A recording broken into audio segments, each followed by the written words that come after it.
All right, we are back tonight.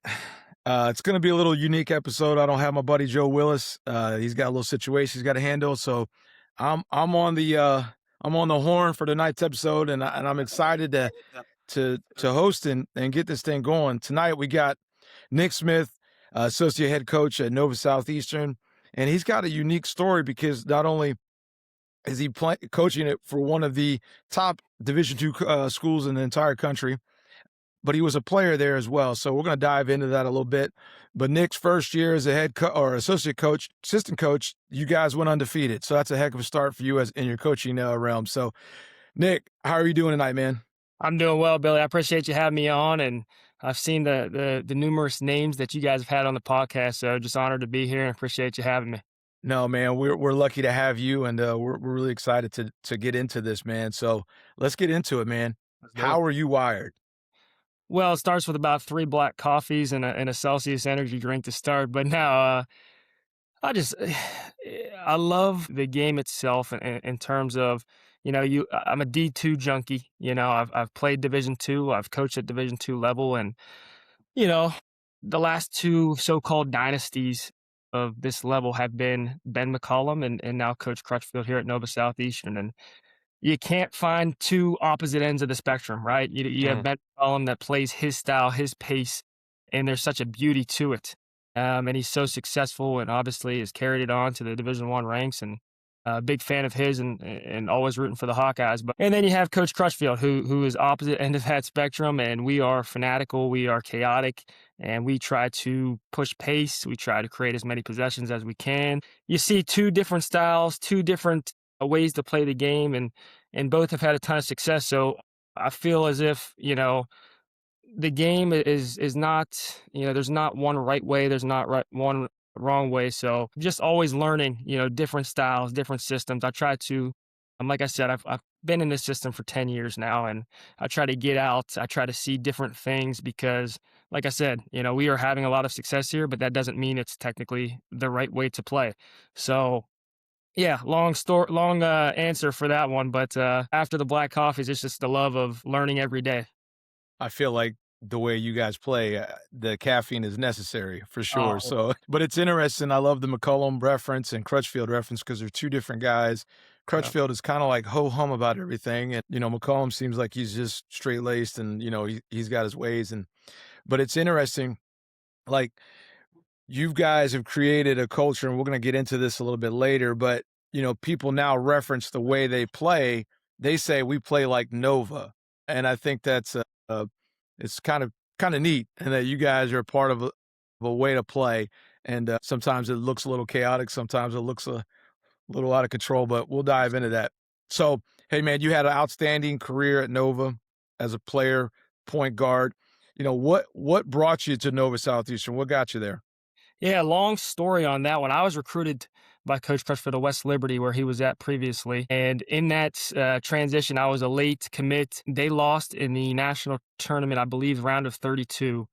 And a few days later, I got a phone call from Jordan Fee, who's now at Lamar University and has been on the podcast before. But he just introduced himself, said, "Hey, my name's Jordan Fee. I know you've been in talk with Coach Crutchfield. Stay tight, hold tight." And 3 days later, I'm sitting in my classroom in the high school classroom, and I see, boom, Coach Crutchfield takes a job at Nova Southeastern. So that's the first time I ever heard about Nova Southeastern. I had never been to Florida. I had never heard about the university. It came off of a 6-win season. So I didn't know. I didn't know if I was going to be re-recruited by Coach. But shortly after, flew down, saw palm trees, and was like, "Hey, sign me up. Sold. I'm in. I'm Sold. cool." Yeah, absolutely. Absolutely. Yeah, we just got to get guys to Florida, and then they're like, man, Oh my yeah, goodness. we can't leave. Especially being from Pittsburgh here, when you're from Pittsburgh, you think it's the best.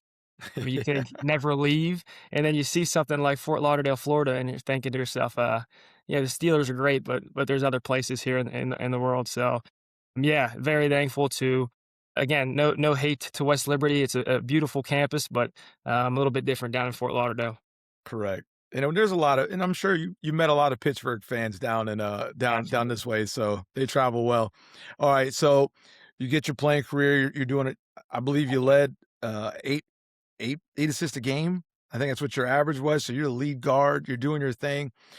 Did you envision yourself coaching while you were playing? Was that the goal?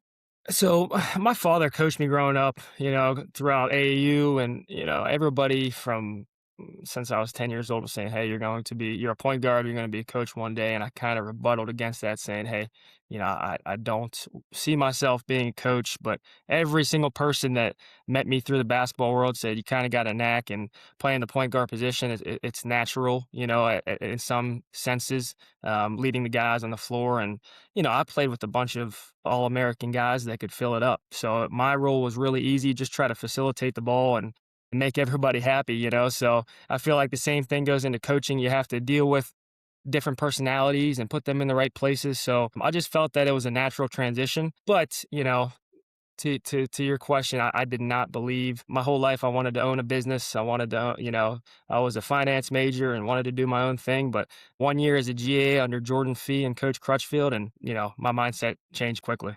You were sold. I I was love that, sold. Yeah, man. I love 36 and that. 0, watching RJ Sunahara, the National Player of the Year, and I was, Unbel you get paid. It doesn't feel like a job, right? Everybody says it Yeah. in the industry. You're getting paid. It feels like I'm cheating the system. Anything you went through as a player kinda prepared you for any of the coaching things that you've come across? Yeah, I mean, you see so many different. The basketball season is such a long year, and you see. Thankfully, at Nova Southeastern, the culture of the program is you play with a bunch of really high character players and good people, and it's fun to be around. It's a really good atmosphere. But at the other, I realize it doesn't happen every other place. I've seen friends from different universities and colleges have horror stories, and stuff happens. I was lucky enough to not have too many of those situations, but realizing they're out there. Was Coach Crutchfield's relationship with you, was that a building process and going from player to coach? How was that? Absolutely. Coach Crutchfield, when he first came down here, it was reinventing the wheel at Nova Southeastern. We Uh-huh. had just come, the prior team had won 6 games, and we had brought in, 8 new guys. And that was before really that was normal. Nowadays, that's, unbelievably normal. And teams bring in 15 new guys a year. So, we were trying to implement a system that the team before us played a 2-3 packed in zone. So the guys on that team were trying to figure out, holy heck, this is different. So it was an adjustment. We just worked our butt off to get to where this program's at now, but it wasn't pretty from the start. So you guys are building this culture at Yep. Nova, and you're starting from the ground up. You're totally different philosophies from before, and you're doing it the Nova way now. What are some of those pillars that you guys stand on as a program? Character of the people that come into the system. We pass up on a lot of talented players if they're maybe not willing to play the way we need them to play. It is a very intense game that we play. It's intense physically, but mentally as well. If you're not mentally willing to play this way for 40 minutes, it's just not going to work. And if Mhm. you don't have 5 guys out there on the court that are moving in tandem and flowing together with good chemistry, it's just there's too many moving pieces in the hecticness of how we do things, and if everybody's not on board, it just won't work. Yeah. A good friend of mine, he's a tennis coach at Florida Southern. He's on the podcast, Rhett Rollison, and he says, "Man, I remember the first time I saw Nova get off the bus, I was not expecting that. It didn't the image didn't match the play." Yeah. So, like, you guys are doing a great job recruiting, finding the guys that fit in. Like, what intangibles are you looking for? We look for reaction time a lot, in terms of how guys get from spot to spot, how twitchy guys are, because the amount of change of direction that we have in our game, we talk about in today's game of especially Division 1 world, you can go 3 minutes throughout a game and run corner to corner, not really be put in a situation where you have to lock somebody down one on one or you have to go make a play. In our Mhm. system, there's never a time to relax. You're denying somebody, you're trapping somebody. So just a constant, engagement from the high school guys or transfer guys that we do recruit because, they have to have endurance, but at the same time, if they don't have that quick twitch, it's going to be hard to get back. We try to cover a lot of space, cover a lot of ground, and if you look on film, there's always a spot to beat the press, but if we got guys that can read, anticipate, and react, we can cover for a lot of that space. And it just has to deal with guys that are long, lanky, can move from spot to spot. And yeah, I would just say change of direction is huge in terms of what we look for. When you evaluate that, is that something that you can see on film, or you really gotta get him in person? Like, what's best for you guys?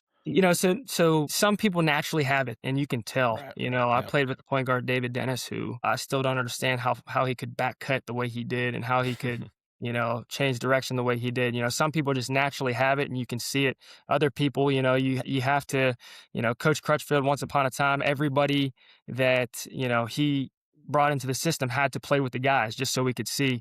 Today's landscape has changed with transfer portal, and some guys don't love the fact that you want them to play with your guys. But yeah, I would say it's a good mix. Some guys are natural, and other guys you have to put them out there against our own and see, hey, how do they fare? How do they look? Because in a more traditional game, they may fit well, but in the way we play, it just might not correlate.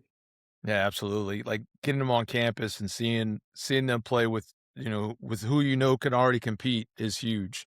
And, Absolutely. it also kinda tells, when a guy kinda ducks that, it's like, "Man, is he gonna fit anyway?" You know? Yeah, and we've missed on guys. We've missed on Right. guys because we're trying, they're playing their high school season, and they're pressing. We've missed out on All American type of guys, that have Yeah. turned in just because you have one time to evaluate. They might not be in the best shape. They might be in the off season. So we've had to switch the way we've had have these recruits play. But we're not always going to be right. A guy might have a bad day. We had a guy who played in the national championship in 2023. He was on campus, didn't have his best day. We just missed, but Right. unfortunately, you see a kid once in person, and the way we play. So that's why we've kind of tinkered a little bit on how we do our recruiting visits and how they work out. But it's hectic, man. It's crazy, and if a guy is not prepared for it, they're in for it. Yeah, no doubt. It's like you got that guy on campus, you like him, and then you're watching Oh, him play, and he's missing a bunch of shots. You're like, "Oh, please make one." my goodness. It's a frustrating moment, and, oh, man, I totally get it.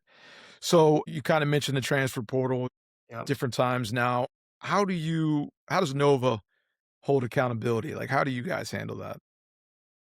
Yeah, again, we do our due diligence in the recruiting process, Mhm. making sure that these guys, the right character. We'll call the AAU coach, we'll call the high school coach, we'll call the rivalry coach in that high school's conference. So we try to do our due diligence and say, hey, we need to check the box on four different sources, and just make sure that we have the right quality kids, so that when they do come on campus, you know, it's not always going to be perfect, and some guys are going to need pushed a little more than others, but it just decreases the chances of that being a problem. But yeah, it's kind of one of these where it's also you bring in a few new guys a year, and it's changed over the course of the new era, but these new transfers, they kinda just see the 8 returners, 9 returners, and they just follow suit because Right. they see how everybody acts, they see how everybody goes about their business, and when you have the foundation that we do now, we've been lucky enough to be successful over the past few years that guys don't question it. Guys are like, "Hey, okay, I understand. This is how we act. This is how we go about our business." Right, right. Yeah, when you have an undefeated season and you guys go on the run you guys go on, you kinda have, "Hey, man, this is a blueprint. You gotta Absolutely, follow yeah. suit." I love that. Alright, so you guys obviously have been playing at a different level. What does leadership look like in your program? Is there an identified leader within the players? How does that look for you guys? Leadership can look differently in our program. We don't necessarily define it. We have usually an alpha that steps up and is the Mhm. leader, but we don't pick the guy. We That's kind of we organic. Yeah, it's kind of organic. We don't want to self choose because some guys don't have the Right, same as the last. So it's different every year. A guy like Isaiah Fuller, who was our point guard a few years ago, he was a lead by, he was talking, he was yapping, he was gaps, gaps, gaps. Every single possession down was jawing at our guys. On the other hand, we have the point guard that is known nationally, Dallas Graziani, the last right. couple of years that he wears a mouth guard and he doesn't He doesn't talk that much, but he's a lead by example. He's a dive on the floor, sprint from behind, back tap. So we don't necessarily, pick a leader and say, this is how you have to do it. We naturally have guys that fill that role, and we don't tell them, hey, you got to do it this way. Lead in your own, individual way. So every year it changes. And for the better or worse, we've been lucky enough to have a ton of good. Usually it's our point guard, but not always the case, so we just want that to naturally happen. Have there been times during this run where, like, coach or you guys or the staff has kinda had to step up and take that leadership role? Yeah, absolutely. We always talk about protecting our territory, right? Mm. And the dog and the bone. And, we talk about the dog that has a great big bone and looks in his reflection in the water and he sees a bigger bone and he goes after it, but it was just his, so it's trying to always chop wood, carry water. It's making sure that our guys do not get content, making sure our guys know, hey, this was not, you guys didn't do any of this. This was the prior teams. Like, we have to build our own identity. We have to do it. It's a new season, and the past is great, but the past is the past. So there's a lot of times where we might have to just keep reminding these guys, hey, it's time to write your own chapter. The history of our program, the last decade has been great, but at the same time, it's you guys and it's a new team, and time to write your own. Yeah, I love that. It reminds me of the Hurley clip that was pulled out. He's Yeah, getting on the guys saying, "Look, you guys haven't won anything at right. UConn." It's that reminder, that is coach led. We get so caught up in the, hey, it's got to be player led, but there are times where, as coaches, we've got to tighten the reins and show Absolutely. that. Yeah. Absolutely. We can't roll out the ball and say we have a system, we have Coach Crutchfield, and it's just gonna happen. It just Right. doesn't happen like that. You need to constantly play with a strong desire every single second, because the day that we relax and the day we don't chop wood, carry water is the day we're gonna get beat. Yeah, I love that. So I'm gonna finish this with this kind of culture segment, but new coach coming in, new high school coach, young guy.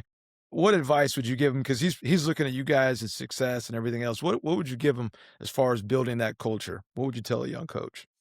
Yeah, I would say it's so the thing Coach Crutchfield has taught me so well is not to micromanage, and to let guys make mistakes, let guys, feel like they're making a ton of decisions. Our guys make so many decisions, and as a high school coach, I would say, hey, it would be so easy to, as a first time coach, come in and start, overcoaching, and Mhm. let guys fail, let guys see it for themselves. At the same time, there's a ton of high school coaches that have called me, called Coach Crushfield, called Jordan Fee, and say, "Hey, I want to run this system." It looks simple, but it's not. It's ugly. It's so ugly, in its first few weeks, and it's something that you just have to keep grinding out. Because if you came to our open gym segment, our first 2 weeks, you'd be like, "Nick, I don't see how this works." It Yeah. is pitiful. It's guys throwing the ball all over the place. Guys are out of shape. So the main thing, if you're going to dive into a pressure system like this, you have to really, marry yourself to it. You can't run away from it. But yeah, in terms of high school is a little bit tougher because we get to be picky with who we Right. recruit. Sometimes Right. in a high school setting, you get who you get. You sometimes get a football player that is just playing on the basketball team and his free time, that doesn't really want to be there, 100%. So, I would just say fizzling those guys out, saying, hey, we'll take less talent for those guys that really, really want to dive into playing this way, playing at, we say 100% is impossible to get to. We always try to, Coach Crutchfield's favorite is when we'll play a really good game and he'll tell the guys, hey, you look like you played at 87% today.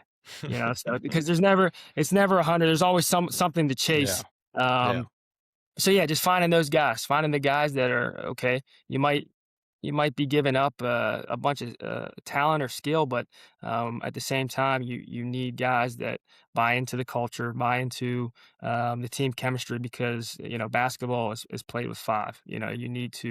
Um, you need to be five that are all cohesive and play the right way. I love that. I love that. All right, let's talk about the style of play, man. You guys we've talked to many coaches, and we actually had Jamin Copeland on not too long ago, and he referenced it, and he said it this way. We talked about style of play, and he said, "We play like Nova." What does that mean? What does that mean to you guys? And can you just kind of break it down just a little bit about the style of play, and when people say that, what are they trying to say?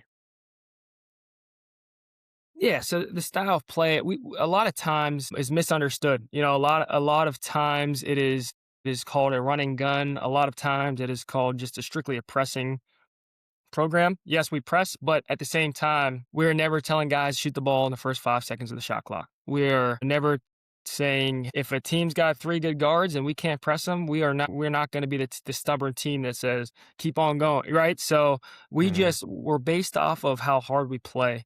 We like to press, and we believe that throughout the course of the year, the more possessions and if we have the better team, we're going to eventually get them, right? But it is mistaken off, it's often mistaken, that we are a running gun. We're just trying to get the best shot. We don't care if it happens in the first 2 seconds. We don't care if it takes all 30. But at the end of the day, also, we are going to crash 4 or 5. And I heard Jamin on your podcast say, mhm. he's going to crash 5 at the end of the year, maybe to 4.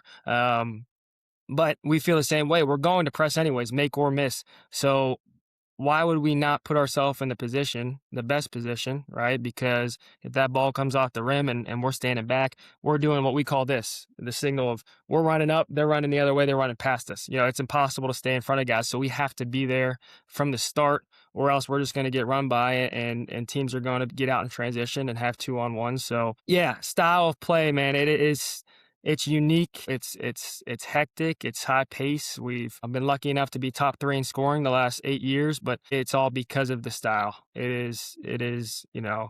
We'll win games different ways. We beat PBA 75-72 this year. It doesn't Mhm. always have to be in the 90s, but that's our foundation. Our foundation is a pressing, high possession, fanatical game. I love that. One of the things is that you guys have always been really good at when you do give up a basket, you're punching right back. Yep. Like, how do you instill that mentality? Because you're gonna crash 5, you're gonna give up, a long rebound, an easy bucket. How do you guys prepare for that? What do you guys do in practice to get the guys mentally, "Hey, it doesn't matter if we give up a basket here, we're coming right back." Absolutely, and we're playing games in the 80s of possessions, 80s, high 80s. We're trying to force as many possessions as possible. So we're not going to Is that dwell on. something that you guys, like, track during the game? Like, "Hey, we're at, Yeah, we'll 45 see. possessions." Yeah, we'll see. We'll just look at the stat sheet and say this game's played our way, or it's not played our way, and we need to do something to change that, or else we'll be in trouble. So we'll navigate that. But yeah, there's no time to dwell on one possession when there's 80 of them in a game. We have Right. to be able. We talked about first 5 seconds, unbelievable amount of time this year. Coach Spolstra came down with his assistants 2 years ago, and that's all he talked about was Coach Crutchfield's first 5 seconds. First 5 seconds is, because we want to get that ball out of the net. We want to see if we can navigate a one-on-one opportunity. Because a lot of times teams, they'll let the ball bounce around. They'll throw it out to the designated point guard. They'll walk it up. And then these defenses are too good nowadays. Guys are too athletic. The gaps are too close, so if we're not out in transition, we're going to have a tough time scoring, so we're trying to push that ball down first 5 seconds. Again, we're not running gun. We're not trying to shoot the ball necessarily in the first 5 seconds, but just give ourselves as many opportunities as possible throughout the 30-second shot clock. But to my point, I think I heard Jamin harp on this is guys are just, we don't want to put ourselves in that half court game where, Mhm. you have to be perfect. In our style of play, you don't have to always be perfect because teams will wear out. The first few possessions are unbelievable half court defense. We're looking at each other as a staff saying, how the heck are we going to score?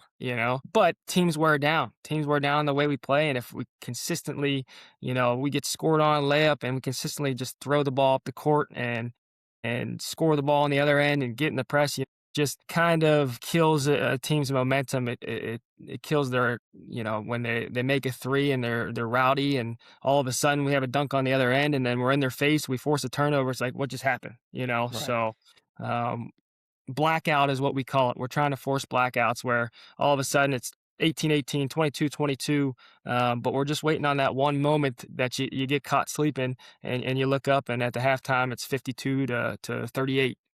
So Yeah, no doubt.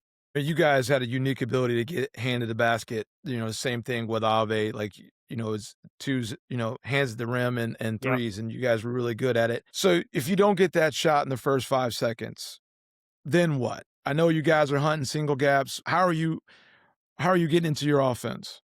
Yeah, so we and coach has a ton of great hitters, ton of great sets, but we'll never pull the ball out and call a play on a live Mhm. ball. All of our sets come from deads. ATOs, Yeah, right. ATOs, they're deads only. So, we just work a ton of motion. We work a ton of 5-on-0 dummy. We work a ton of 5-on-5, no shots, just trying to see how many good looks we can get in a 30-second segment. You know, and that's the one thing that we say we haven't perfected as a staff is our offense. We always feel like is the worst part of our game, and it's funny to Mm, say that because we do average 98 to 102 points a game. So it sounds goofy when we say our offense is probably our weakness, but at the other at the other end of this thing, if we take the ball out and pull it out, we're getting away from what we do. So there's going to right. be some things that, yes, it's sometimes a head scratching for us as a staff to watch our guys. But by the end of the year, with constant chemistry and these guys play with each other from August to hopefully March and April, they have a good understanding of each other. And we don't position guys. We don't tell guys get to the X. We don't tell them you have to go to the short corner. You don't have to go to the dunker spot. But guys naturally go to Do where it. their strong suits are. Yeah, So it's free flowing. There's no really answer to your question. It is right. motion. And if we don't like what we see, we maybe put in some if this then that. Josh Schertz came down to talk with Coach Crutchfield, another D2 guy himself, and a little bit of coach was pulled a little bit towards Josh's, style of the if this then that because of our lack of maybe fluidity at times. I love that. Another podcast guest too. Josh was Thank on the podcast, so you. it's awesome that you threw his name out there. No, that's good stuff, coach. Like, I think it's one of those things, like, I know exactly what you mean by, you're looking at your offense. We're average, we're 3rd in the country in scoring, but, you see your flaws. And in Palm Beach did a really good job this year of Mhm. competing and limiting the turnovers and playing their pace. Have you seen a change in the conference? Like, I think you mentioned multiple guards. Have you seen a change in the conference as far as their personnel to combat with you guys? Absolutely. Our conference year in, year out is now leading in points per game, Mhm. and a lot of teams are scratching. We have Florida Southern in our league who's so good. Mike Donnelly does an unbelievable job Yeah. at Florida Southern, and they play so similar to us, maybe without the pressing aspect of it, but they're flying the ball up. They're trying to navigate the best shot as quickly as they can, so all these teams, Tampa, Coach Darner, same thing. Everybody's playing fast. They're shooting a ton of threes. So I feel as if yes, when I first came down here in 2017, the league looked so different. Mhm. Teams were everybody had their niche. Everybody was doing things a certain way, and really the only team that stuck to what they did was Billy Mims at Florida Tech. His teams.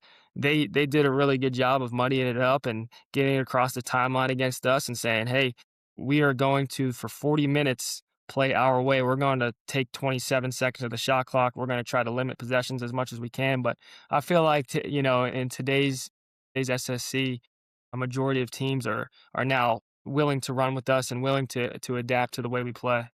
Yeah. I mean, kids just seem to want to play for that style anyway. Yeah, I think it's a little easier to recruit, you know, but it's interesting to see the change in the style of play in the conference, and definitely absolutely. you guys were out in front of that for sure. All right, so we talked a lot of offense. Talk about the defense. I know you mentioned it already. You're not just a pressing team. You guys have played to how you're scouting. There's some certain situations where you don't necessarily press or trap or whatever. Can you talk a little bit about some of the core principles though of your guys' defense? Absolutely. Our scout is so different than others Mm, because The day we start running all their sets with the scout team and saying, "Hey, let's look at their 10 best, offensive, hitters and this." We just get away from what we're doing. So a lot of our scout just entails personnel. It entails, "Hey, this guy's a lockup." A lockup means we're not trapping him at any time. We want him to go on that one-on-one. If he can dribble it up 94 feet and get us, then so be it. I'll raise my right hand. We're never going to trap a 6'10" guy with Dallas Graziani at 5'8" and another off guard who's 6'2". It just doesn't make sense, Right. So these guys have knowledge before the game of, okay, this guy's a lockup, this guy's a trap right away guy. The best guard in their team is an automatic. It's an absolute automatic for us to trap them, and at the same time, if he's taking the ball out, the best guard is taking the ball out of bounds and throws it into an off guard that we feel is not as dangerous, we're never going to leave the best ball handler. So we're going to maybe stunt, get back and deny that best ball handler. So these guys, they have before the game predetermined decisions on some of these, but at the same time, they have the ability to go off script sometimes, to feel like, hey, let's mix it up every once in a while. And, a great thing about coach is he says, if you feel like you got something, if you feel like they've seen the same look too many times, go for it. So Yeah, I could see that. Yeah. Yeah. yeah, but we don't, in terms of scouting plays and all that stuff, it's very minimal compared to other teams. We are solely based off of, tendencies maybe with these guys, whether they like in the half court to get to their right hand, get to their left hand, get to the pull up, get to the floater, get off 2 feet and get you in the air and try to draw fouls. So we are personnel based for the most part on the scout. Do you kind of find yourself a lot of teams stay away from ball screen offense with you guys? Well, ball screen offense, it's no secret now we switch everything. We Right. switch everything and that's kind of why we go small ball a lot. We played a 6 foot, maybe 6'7" in Jackson Knapp this year as our 5 man. And when he went out of the game, a lot of times we are playing a 6'5" guy at the 5. So we just feel as if we can stay to who we are with switching everything. We're boom, we're out there, we're trying to muddy it up. We're trying to make them make a decision right away, whether they have to throw over or throw a pocket pass through. But we're switching, and we're also at the same time saying, hey, if these guys are in the scoring area, we're not going to be as risky as if a guy's at the 34-foot mark and setting the ball screen. So these guys, they again, we always say it like this. This is what we would do in this scenario. However, a different guy tomorrow will have the ball in the exact same spot, and the answer will be different because it's personnel based. It's who you got beside you, because your buddy might be more athletic than who was there the last time. So it's all about the chemistry of knowing who you have with you on your team, and also at the same point knowing that scout, knowing, hey, this guy is somebody that, or this team is somebody that I can take a risk on right at half court, because I know they're not trying to get to the rim. They're going to pull it out. They're going to use the whole shot clocks. But also the same thing. Guys get so accustomed to it that they feel it out for themselves in the first few minutes of a team's game plan and how they're going to try to navigate our press. I love that. All right, so we kind of got what you guys do offensively, defensively. So now, how much time are you guys spending in practice on these things? Is it skill work? Are you setting time aside for defense, offense? What does that practice look like? So we'll do a practice in November looks so different than a practice in Right. March, Right. but like everybody else. But a practice in November entails down and backs that are we'll do different scenarios, because the problem we had was we got so good in this game, but Mm, realizing that's not always going to be how it is. And we weren't the best defensive team in the half court. We weren't the best offensive team in the half court. So we come up with a few different drills to get both, to be able to say, hey, we are going to have two possessions of full court press, crazy, hectic, at the same time, keeping the ball on one side of the court sometimes so that there's no leaking out. There's none of that. And that, gaps or, guys don't have to sprint back. They're already sitting there for when we bring the ball back. You know, our practices are short, they're competitive.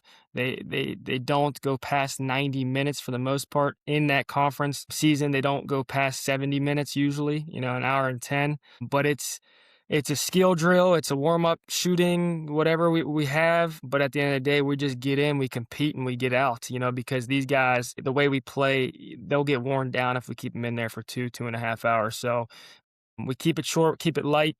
I wouldn't say light, we keep it short, as competitive as can be. Guys are gassed, like they've been in the gym for 3 hours, but at the same time, they leave wanting more. They leave wanting to text the assistant coaching staff saying, hey, let's get in for the individual tomorrow morning. Let's, stay after practice, get shots up. So yeah, long-winded answer, but the way we play, you can't be out there for 3 hours every day, or you're just going to get worn out. Nah, no doubt, no doubt, and you make a great point. Practices look different, different times of the year, but it's just I love that you're identifying weaknesses and say, hey, we gotta really hone in when we have to go half court defense or we have to go half court offense. I mean, that's a great Absolutely. point. Yeah, I think man. the first 3 years down here, we were so, because the system hadn't been built at Nova Southeastern. The system Mhm. had been built at West Liberty before where coach was at. So we were so, crazy and fanatical about this 94 feet pressure, 94 feet pressure, that at the end of the day, it's not always 94 feet pressure. We have to be the team that can say, hey, okay, that's our identity, but when we get into this scenario, we can still win ball games like this. So, the last 5 or 6 years, I feel the reason we've had more success is because, yes, we've laid the foundation. Now let's attack the weaknesses. Let's attack the half court defense, the half court offense, and coaches old school in a way where he doesn't switch up too much, but he adjusts. He makes adjustments. He's not stubborn to, this is how I'm playing. I'm not changing. He is, able to adjust and say, yeah, I see. We do need to become a better half court team, both sides of the ball.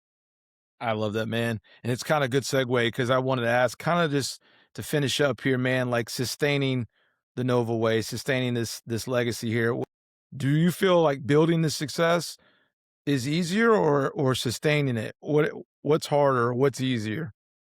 None of it's Um, easy. I think easy is the wrong word. I know that's a terrible, terrible question, but, no, it's not a you know bad what question. yeah, yeah. Yeah, I would say, sustaining it is a little bit easier just because guys believe in it now, so, and not that guys didn't believe in it back then, but now we have a track record to believe in that. Now our guys say, hey, when coaches ask me to do something that might seem crazy, it's not crazy. This is what's been happening the last 9 years, so Yeah. building it was ugly at times, because you had some guys that maybe weren't all bought in, or in year one that thought, been different places that I mean, we still had a pretty good season. We were 17-10 or 17-11, but at the same time did not have the success we're having now. So, building it to where we're at now, I'd say was definitely a more difficult task.